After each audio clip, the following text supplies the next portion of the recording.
Welcome to our webinar, Navigating Low Vision, a guide for glaucoma patients. My name is Michelle Delizalde, and I am the Assistant Director of Patient and Research Programs at Glaucoma Research Foundation. February is Low Vision Awareness Month, so we want to encourage you to get early detection and management of low vision and get your regular eye exams. These two steps will help you take control of your eye health and give you your independence and enhance your quality of life. And joining us today, we have Dr. Dilaram Shirazian. She received her Doctor of Optometry degree from the University of Missouri, St. Louis, and went on to complete a residency in ocular disease and low vision rehabilitation at the Kansas City Veteran Affairs Medical Center. Dr. Shirazian is currently an assistant professor at the University of Colorado Medical Campus. She is also a fellow of the American Academy of Optometry and an active member of several other professional organizations, including the American Optometric Association. Dr. Dilaram may be an optometrist and educator, but she has a passion for the human side of healthcare. Please welcome Dr. Shirazian.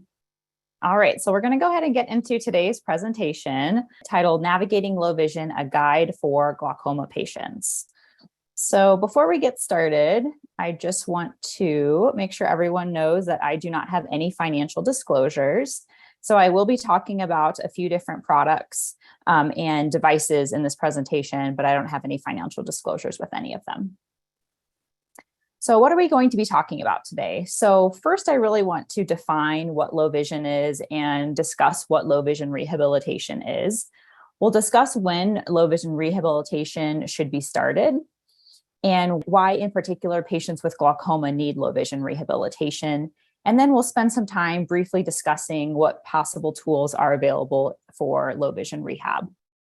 So let's get right into it. What is low vision? So according to the World Health Organization, low vision is defined as visual acuity that is 20/70 or poorer in the better seeing eye, and this cannot be corrected with glasses or contact lenses. So technically with this definition, if you have perfect vision in one eye, 20/20, and you have 20/70 or even no vision in the other eye, you would consider not to be low vision since your better seeing eye sees better than 20/70. So you might be thinking, what does 20/70 mean? Well, 20/70 means that a person with perfect 20/20 vision could be standing 70 feet away from an object and be able to see it, versus someone with 20/70 vision would have to be standing at 20 feet in order to see that same object. The prevalence of low vision in the United States is thought to be about 1 in 25 adults, and the most common conditions that do affect adult patients are glaucoma, diabetes, and age-related macular degeneration. Another definition that we should discuss is legal blindness. So legal blindness is a federal or US definition that's used to determine eligibility for disability resources. So usually there are various state organizations, depending on which state you're in, and they provide services if people meet this definition or this criteria. Some types of services that may be offered to people that are considered legally blind include things like orientation and mobility services. They may have access to devices that can help them maintain employment or maintain their status as a student if they're in school. So the state actually works to aid people in those certain situations. So what is legal blindness? Legal blindness is the inability to read any letters on the 2100 line in the better seeing eye with correction. So this is with your contacts or your glasses. So if you take your glasses off and you're, 2200 and your vision is very poor, but when you put your glasses on, you're better than this 2100 line, then technically you do not meet the definition of legal blindness. Legal blindness also has a visual field definition. So visual field is our peripheral vision or our side vision. So based on the definition of legal blindness, you would have to have less than 20 degrees of visual field in the widest meridian and the better seeing eye, which is a little bit confusing. So I have a couple of pictures here. So on the left, we have a visual acuity chart. In particular, this is the ETDRS chart. Oftentimes we use this chart in our low vision exam because there's an equal amount of letters per line, and there's also an equal amount of spacing. So using a visual acuity chart can help us determine if you may be legally blind based on your visual acuity or how well you're seeing. And on the right here is a visual field. So if you do have glaucoma, you're probably used to taking this visual field or the side vision test. But this is showing that this particular visual field, all this black is areas of not seeing. So this particular visual field shows central vision is still there, but the visual field or the side vision is not. So that can also meet the definition of legal blindness in this sense. So what is low vision rehabilitation? So low vision rehab is an eye examination aimed at assessing how someone is functioning with their current level of vision. So this really differs from your traditional medical visit to your eye care provider. So usually, if you have glaucoma and you're going to see an eye care provider, they're going to be doing things like checking your vision, checking your pupils, your intraocular pressure. They may be doing additional testing like the OCT or the scan of the back of your eye, or a visual field test to determine your side vision. And those are all really important things to assess how your disease is stable or progressing and to determine what treatments that you may need. But low vision rehab is actually looking at how you're functioning with your level of vision. So let's say your visual acuity is 20/30. Well, great. Well, how are you functioning with your 20/30? Are you able to read your mail? Are you able to cook the meals that you want to cook? Are you able to navigate your environment with your visual field loss? Are you able to go up and down the stairs safely with your inferior field loss, for example? So we want to know that information. What is your visual acuity? What is your intraocular pressure? What are those things? But we also want to know how a person is functioning with their level of vision. And the goal of low vision rehab is to maximize how someone is using their eyes. So we want to maximize your visual acuity that's remaining. We want to maximize the visual field that you have remaining so that you're able to maintain independence. Low vision rehab is a goal-based approach. So we'll talk about this, but there's no one size fits all. And it's a goal-based approach, meaning that you come into the exam, and whether or not you may know what your goals are, we can help you tease those out, but we want you to have goals for what you would like to do with your vision. So some goals, I mentioned a few of these things already, could be, reading the newspaper. A goal might be using your computer. A goal may be crossing the street safely. So those are all things that we can work towards in a low vision rehab examination. So I'm going to briefly review the basics of the low vision exam. We could spend the entire time talking about this, but I'll just give a brief overview of this. So usually in a low vision rehab examination, it first begins with a case history. So just like any other medical exam, whether it's at your regular doctor or your eye doctor, we want to know about your case history. So what medical conditions do you have? What medications are you taking? What eye conditions do you have? What previous treatments have you had for those? What's your family history? So a lot of these things help us determine what devices or what may be best for you in terms of your low vision rehab. For example, if someone has Parkinson's or arthritis, that can determine their ability to grasp different devices. So we may change our recommendations depending on that. So we kind of want to get a good overview of your medical history. Next, we do some type of ADL questionnaire, which is activities of daily living. So this is a long questionnaire, depending on what provider you see and how they do it. But we usually ask you a lot of different questions to see how you're functioning with your current level of vision. So we may ask you things like, are you having difficulty reading your mail? Are you having difficulty identifying your money and your coins? Are you having difficulty watching television? Do you have difficulty with outdoor glare? Do you have difficulty reading your medication labels and taking your medications? So it's really, really extensive because we want to know what your vision is currently interfering with your daily life. Next, we usually do a trial frame refraction. So that's what this photo is depicting. So this photo on the right is a woman wearing a trial frame, which is just a big funky pair of glasses that we use to determine your glasses prescription. And we usually do one eye at a time, and we show you different lenses in a handheld way. So this is a way of determining your glasses prescription by using larger steps. So when we use the 4-opter, which is the traditional big pair of glasses that the optometrist or ophthalmologist uses to say, like, which is better, 1 or 2. So we do that same thing, but with the trial frame refraction, we can use different lenses to show you bigger steps, which can help with more of an accurate glasses prescription if you have low vision or if you have side vision issues. This can have a wider field of view so that you're better able to discern the differences between one or two, for example. After determining your glasses prescription, we usually will do some additional testing. One of those additional tests can be contrast sensitivity. So this image on the right is the Pelley-Robson contrast sensitivity chart. So contrast sensitivity is the ability to discern black letters on a white background. So you can see this chart goes from having high contrast or really dark letters on a white background to low contrast. So you're barely able to see anything on the bottom there because of the lettering is so fine. So this helps us determine if someone's having issues with contrast sensitivity, which we can determine other helpful things like using enhanced lighting or enhanced magnification. Other additional tests that we do, so we do have other side vision tests similar to ones that you do in your medical exam, in particular, a Goldman visual field that can sometimes be helpful, just plotting your side vision in a different way. And also the Amsler grid is one of the other additional tests that can be useful, particularly with people with central scotomas or areas of central vision that they're not able to see through. After additional testing, we usually will demonstrate devices, which we'll get to talking about what types of devices are out there.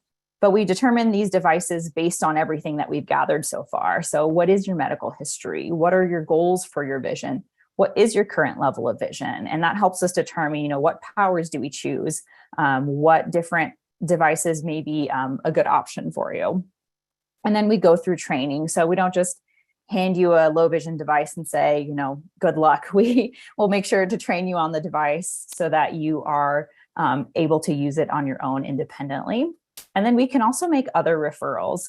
So things like orientation and mobility, which we'll discuss. So like if you're having difficulty navigating your environment, we can make that referral for someone to help you. There's technology training nowadays where if you want to know like all the features on your iPhone or your computer in terms of accessibility with magnification or things like voiceover, we can make referrals for that. Also to mental health services or social workers who can help you navigate things like disability or other things in your community that may be helpful for you, like support groups. So a big question that I hear a lot is, well, when should I start low vision rehabilitation? And the answer to this is not straightforward, but the answer is when your vision loss interferes with your daily activities. And this is going to vary person to person, and there's no visual acuity or visual field cutoff. So you don't have to have that definition of low vision or that definition of legal blindness to seek out low vision rehabilitation. It's when you start to feel like, okay, I feel like this vision loss that I'm having is starting to affect my ability to pay my bills online. I'm not able to see my computer anymore, or I'm really not comfortable, crossing the street and walking my dog by myself. So when your daily activities start to become affected is when we want to see you, or when you should have a conversation with your eye care provider. And this is very individualized because it really depends on what you do on a day-to-day basis. So someone who is, for example, retired and spends their days walking outside and gardening may not have the same visual demands as someone who enjoys knitting and doing crossword puzzles. So when we see people in low vision rehabilitation is going to vary based on what their daily activities are. But it is beneficial to start low vision rehab early on in your vision loss versus later. If you come to us when you are legally blind or it is quite advanced, our options can be limited and it can be harder to adjust to using devices. So I would say if you're considering, should I start now? Well, I'm having a little bit of difficulties with this and that. I'd recommend starting earlier rather than later. So why do patients with glaucoma in particular need low vision rehabilitation? Well, as many of us know, glaucoma can impact both our visual field and our visual acuity at the same time, meaning that glaucoma can impact not only our side vision, but our central vision, and often at the same time. So not only can we have difficulties with tasks that involve seeing clearly, but we can also have difficulties with bumping into things or our side vision. Other symptoms that glaucoma can produce include sensitivity to glare. So sometimes you can be sensitive to light, especially outdoors, but even indoors as well. Sometimes people complain about hazy vision and contrast sensitivity loss. So obviously, as we discussed, low vision rehab is going to help us maximize our remaining visual acuity and visual field, which is why it's so important in particular with glaucoma. And another big thing with glaucoma, as I've mentioned, when we lose our side vision or our visual field, mobility can become greatly affected. So that is a big reason to seek low vision rehab. So what tools are available? So I'm going to be discussing some of our options for helping people with various goals. So this is not going to be an extensive list of every possible low vision device there is out there. I wish it was, but we would have to be here all day. But I've split things up into categories. So we'll talk about some devices that are available to help with near goals, distance. We'll review some non-optical options, mobility and visual field options, and as well as some cool technologies that are out there as well. As we go through these devices, you may be thinking, well, which tool is right for me? And the correct answer to that is, well, there's no one size fits all. So I can't tell you just because you have glaucoma that you're going to really benefit from this particular device, because as I've mentioned, the devices that we're going to recommend for you depend on what is your level of vision. So two people with the same condition like glaucoma may have different levels of vision. They have different visual fields or other medical conditions, and they may have different goals and results of other testing or preferences for their devices.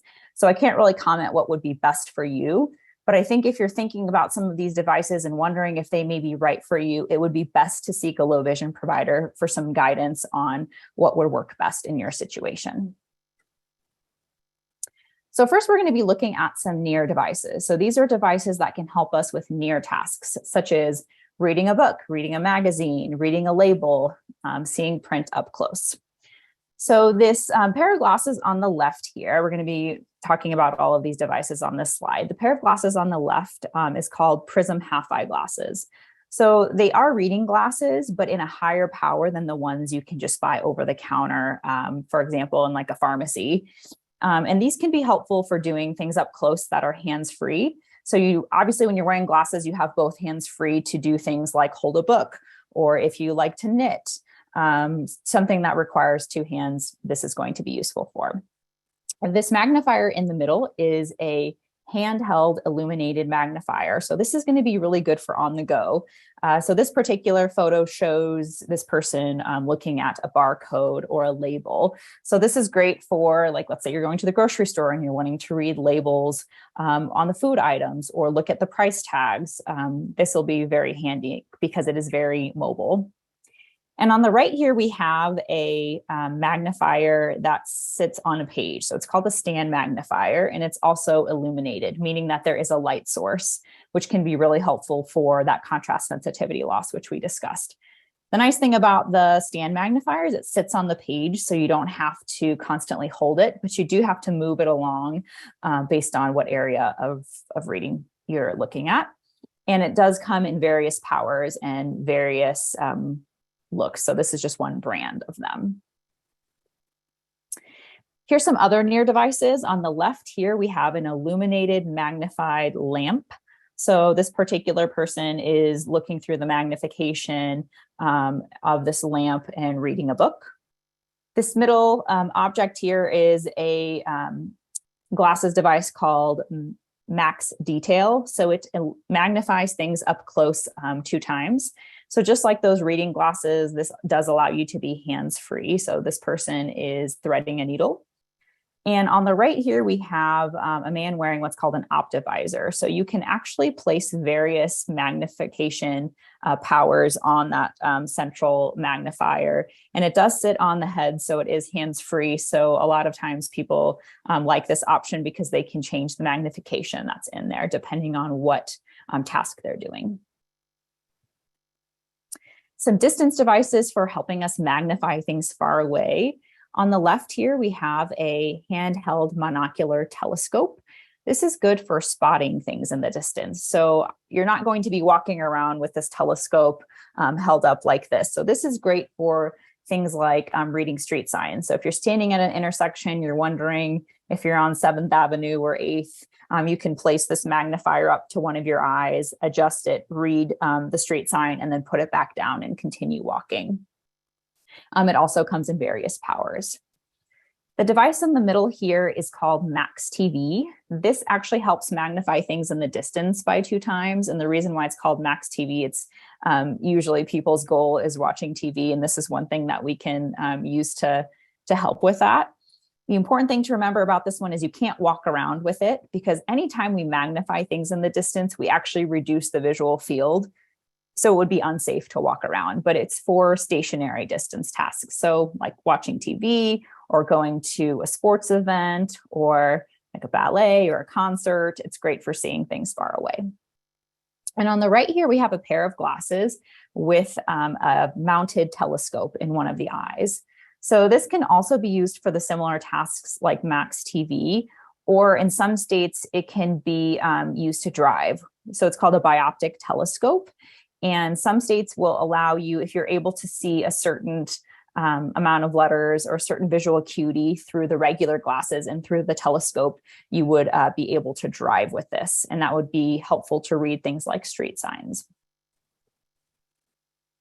So some non-optical aids, these can be really nifty for helping based on what goals you may have. So on the left here, we have a microwave with various stickers that are tactile. So they're raised so you can feel them with your fingers.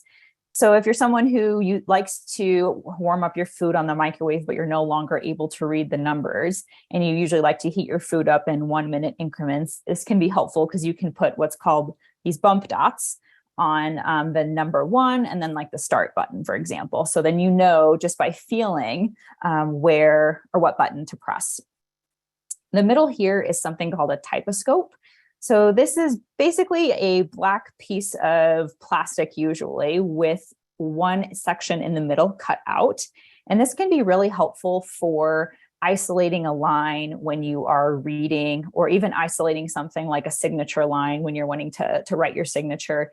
And this is great for people who have that visual field loss or even central loss, where they're able to see some things, but they may have difficulty with losing their place while they're reading. This can be really helpful.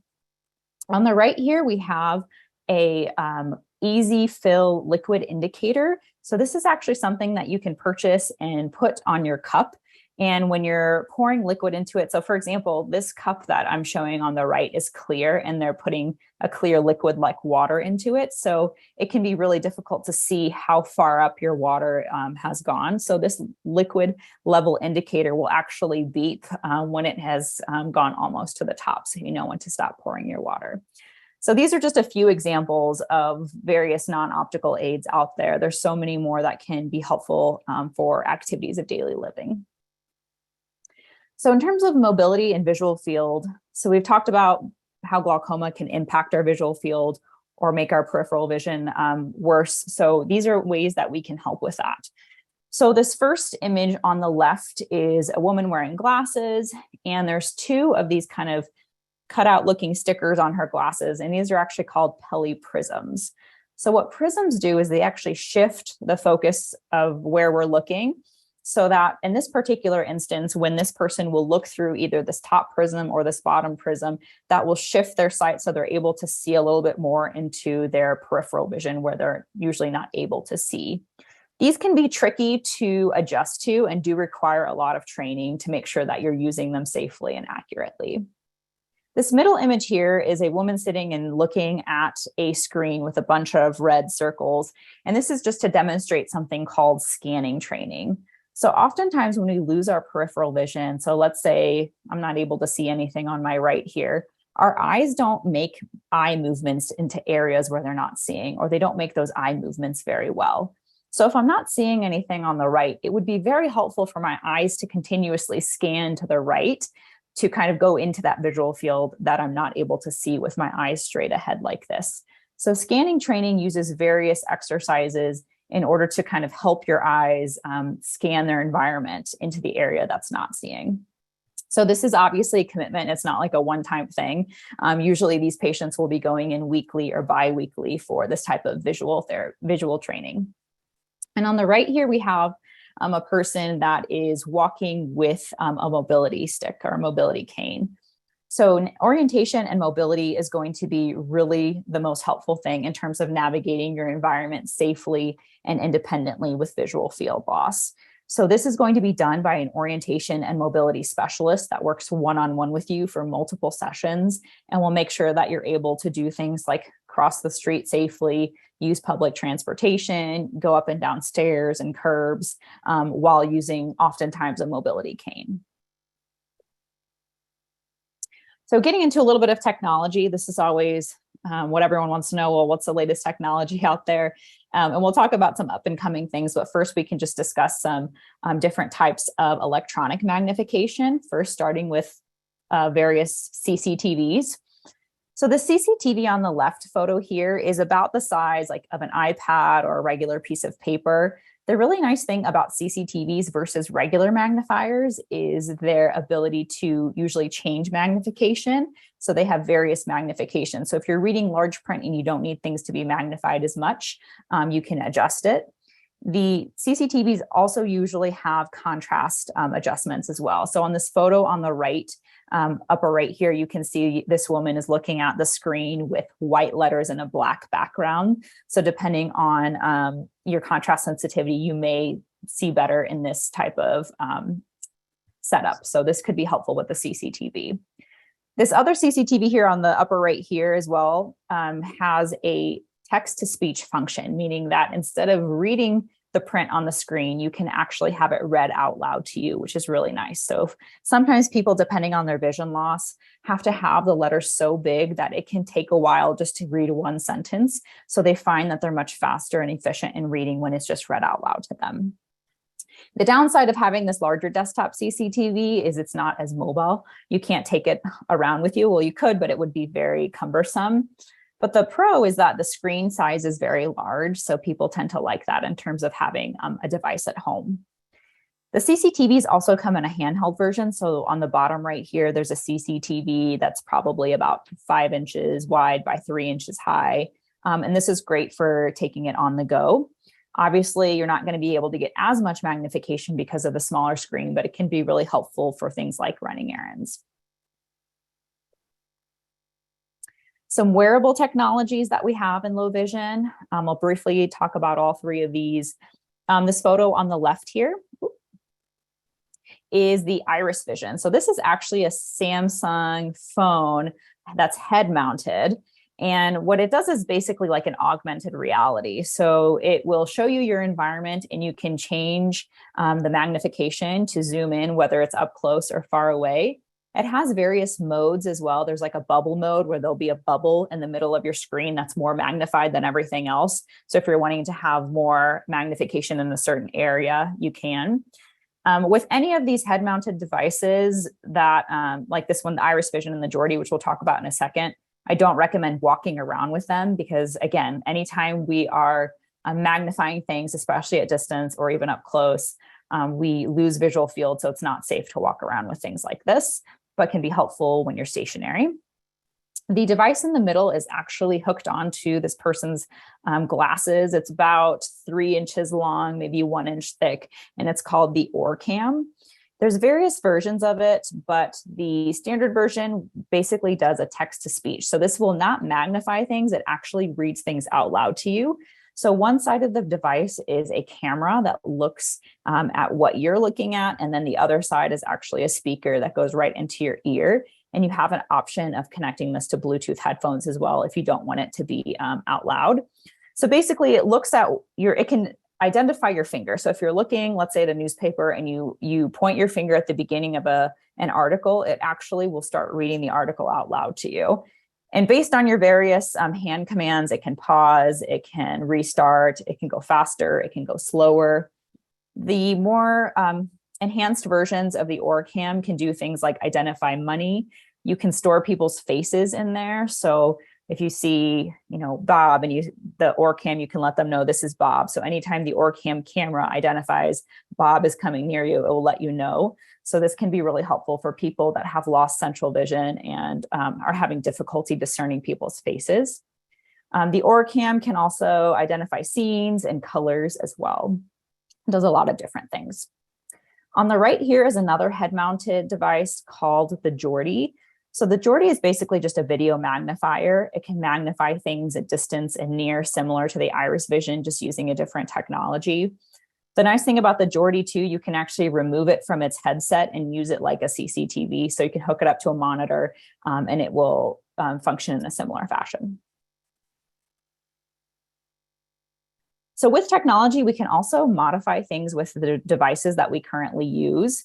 So if you are someone who uses a smartphone, especially an iPhone, there's a lot of great accessibility features that are built into your device.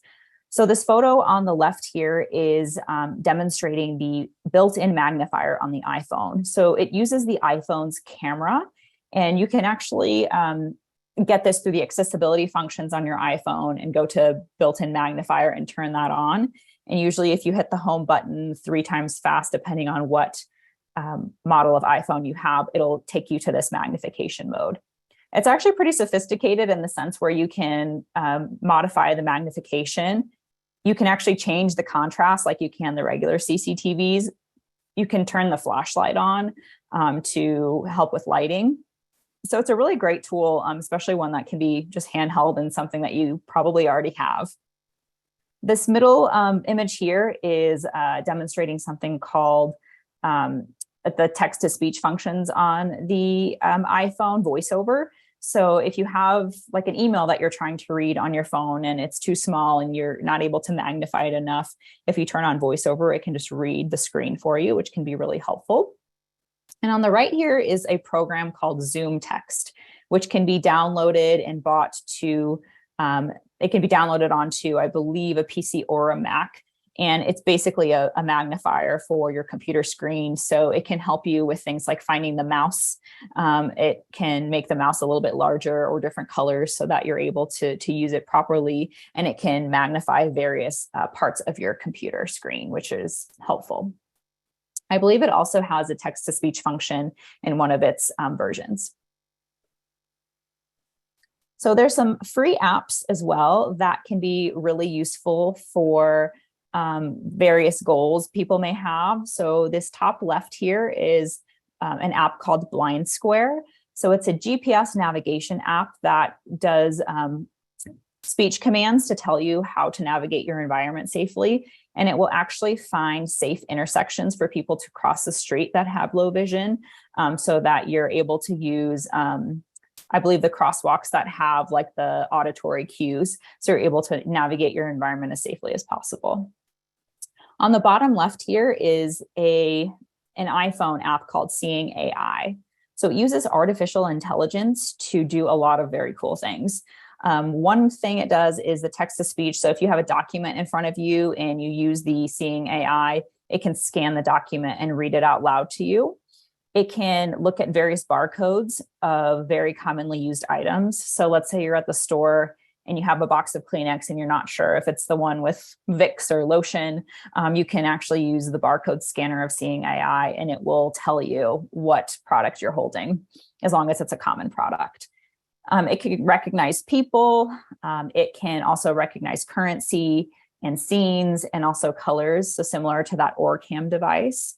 It does not claim to be 100% accurate though, because it is using artificial intelligence and it is a free app. So just be aware of that.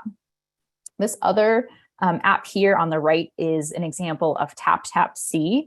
It's also another free app. It's on iPhone. I believe it's on Android as well. It also uses artificial intelligence to help people identify objects. So you just point your camera. This image here is showing that it's showing a red ceramic cup. So it will say that out loud to you so you know what object you're looking at. So these are just a few of the different apps out there, but there's a lot of other apps for low vision people. So everyone wants to know what's up and coming, what's the new technology that's going to be helpful in terms of low vision or vision loss. And there's a couple of things that I can speak to. So this image on the left here is a Mojo contact lens. So this is like the prototype of what they want it to look like, but it's not quite there yet. But it's a contact lens that they're trying to do an augmented reality on. So the reason that this could be beneficial for low vision is the ability to magnify things with wearing a contact lens instead of a large, bulky, head-mounted wearable device. Unfortunately, right now, the funding for it has reduced, so they're not currently like working on enhancing this prototype. Right now, like the current version they have was just too large and bulky to be a contact lens, but they claim that they're wanting to continue their research once the funding is there. On the right here, we have a device called the Orion. So this is actually something that is undergoing trials. So some of you may have heard of an implanted retinal prosthesis called, excuse me, the Argus 2, which is a retinal implant that's right now approved for people with retinitis pigmentosa. And what it does is it basically acts as an artificial retina. So it can send the signal to the optic nerve in order to see basically colors and shapes in an area of retina that is no longer functioning. But that is only specific to RP and very specific patients. So they're actually trialing this, the Orion. So kind of a backstory, the reason that they're trialing this is they want to see with patients with optic nerve damage, so glaucoma or other optic neuropathies, can we kind of bypass the optic nerve and go straight to visual cortex for people that have already lost this vision? So we know with glaucoma and other optic neuropathies, once the optic nerve is damaged, we don't have any ability to regenerate that nerve. So what this device does is it has a pair of glasses that you wear with a camera, and the image that you see goes through the camera, goes through this computer system, gets converted into electrical signals, and then goes straight to an electrical node placed at the occipital lobe or the visual cortex where our brain sees. And it's supposed to, if it works correctly, help people that have lost sight almost completely be able to see things like shadows,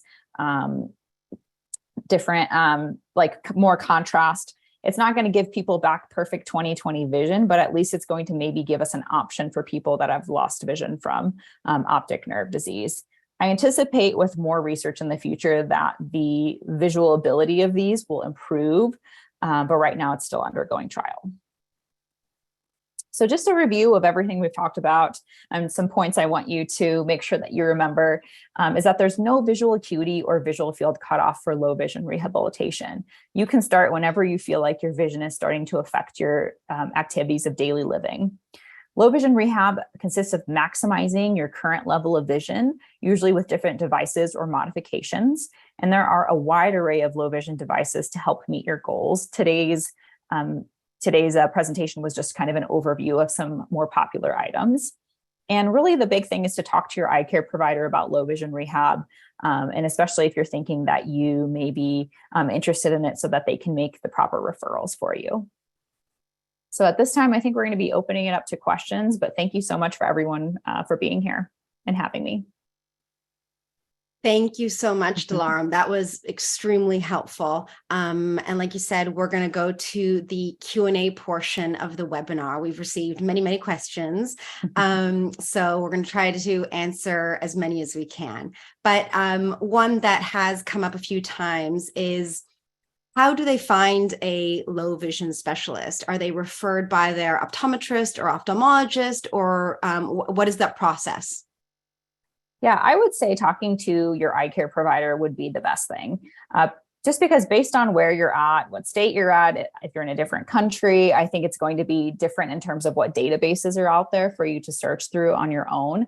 So I think the best thing and the first stop would be to ask your eye care provider about that, so they can make the proper referral for you.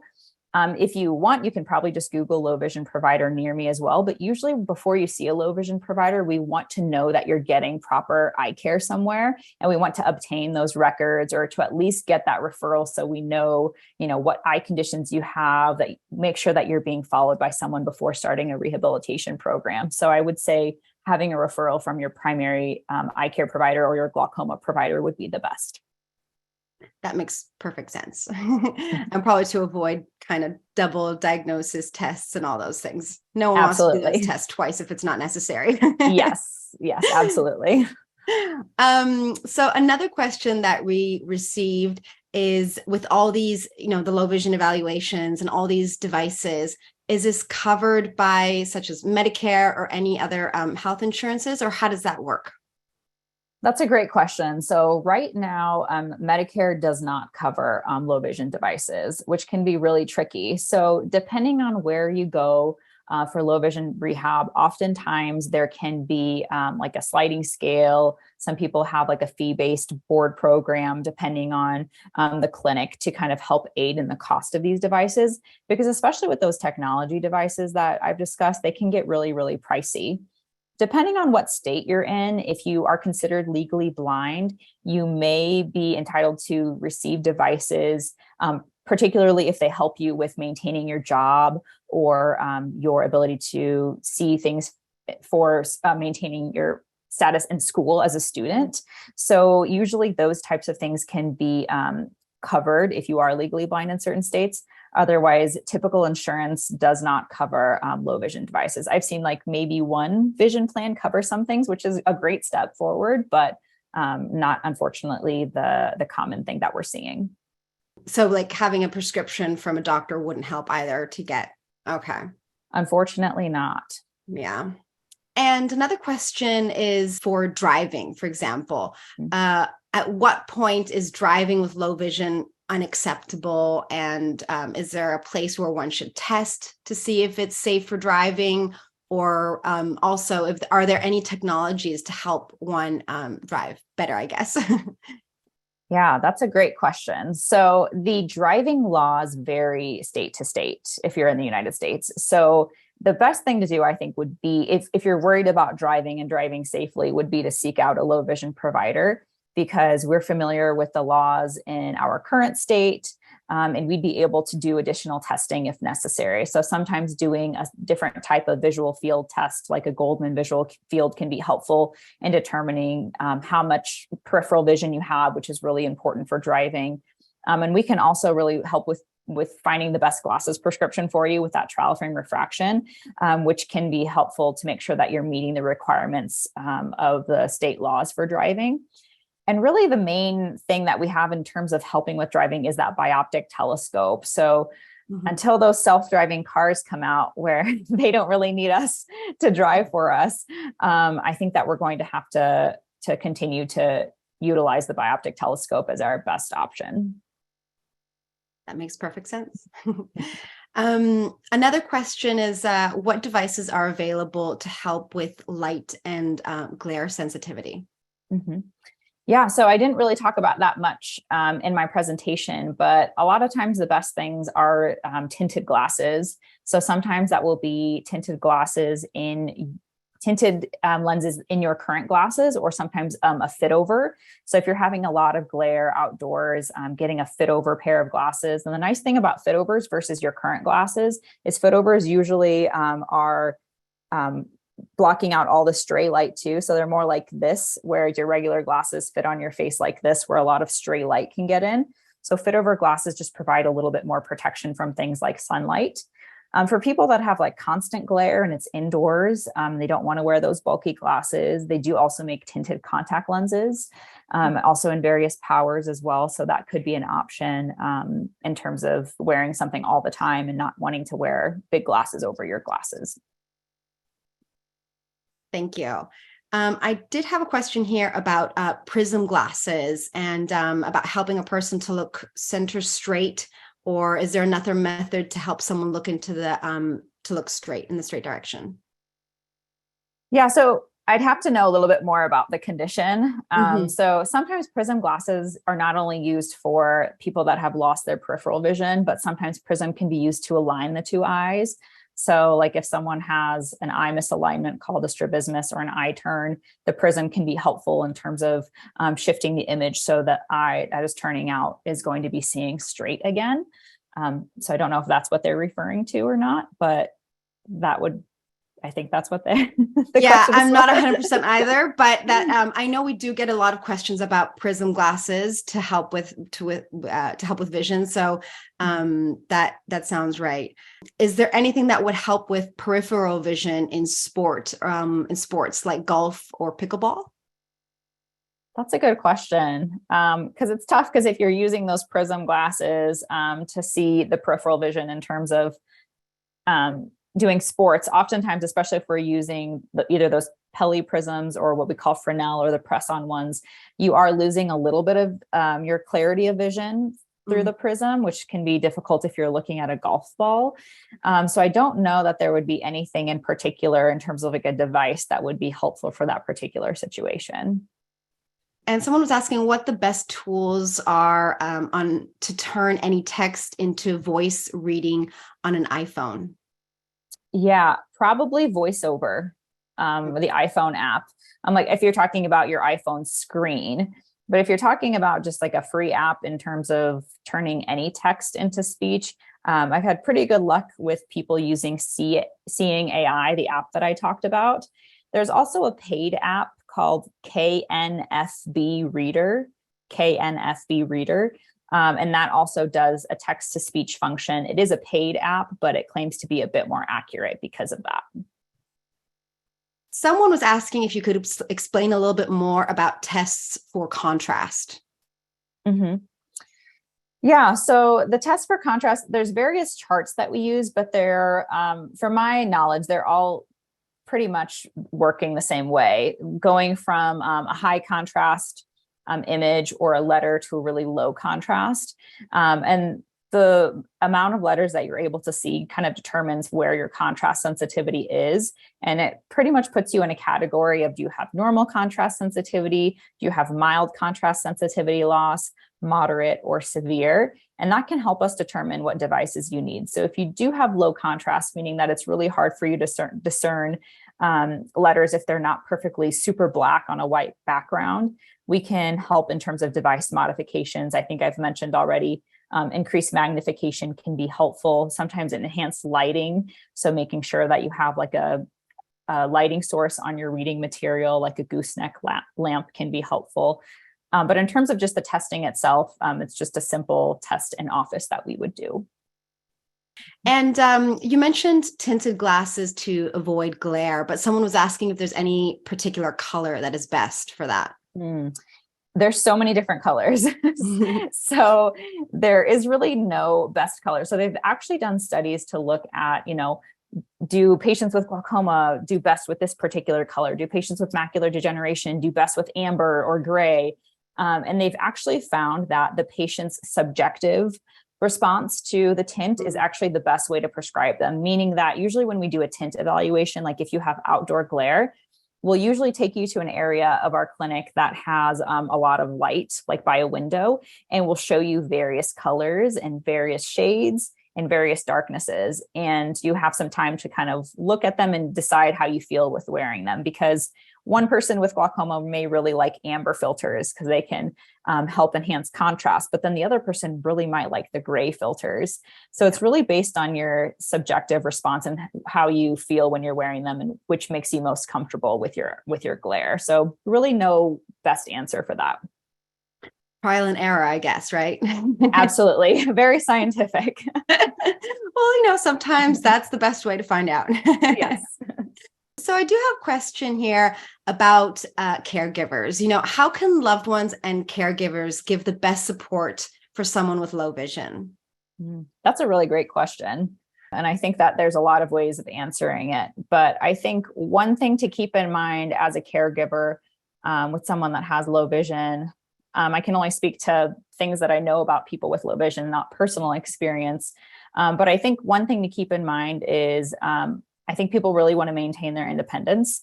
So I think a lot of times as a caregiver, you may want to step in and help as much as possible, which I think is great.